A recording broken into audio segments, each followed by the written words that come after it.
তাই সহিহ বুখারীর এই 7 নম্বর হাদিস থেকে আমাদের সামনে কি বোঝা গেল?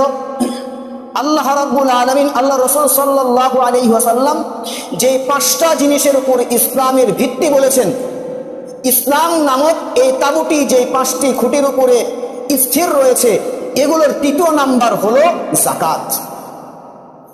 তাহলে বোঝা যায় যে ইসলাম যে 5টি খুঁটির উপরে দণ্ডায়মান, ইসলামের অন্যতম একটি স্তম্ভ হলো যাকাত। যাকাতের কথা আল্লাহ রাসূল সাল্লাল্লাহু আলাইহি ওয়াসাল্লাম 3য় নম্বরে উল্লেখ করেছেন।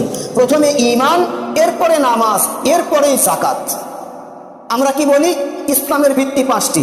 1 নাম্বার কালিমা, 2 নাম্বার নামাজ, 3 নাম্বার রোজা, 4 নাম্বার হজ, 5 নাম্বার যাকাত। যাকাতকে একদম সবার শেষে উল্লেখ করি, কিন্তু আল্লাহ রাসূল এখানে কি বললেন? সহিহ বুখারীর বর্ণনা, যাকাত হলো 3য় নম্বরে।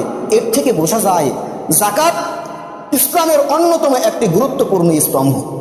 নামাজ যেমন ফরজ, রোজা যেমন ফরজ, হজ যেমন ফরজ, অনুরূপভাবে যাকাতের বিধানটাও ফরজ।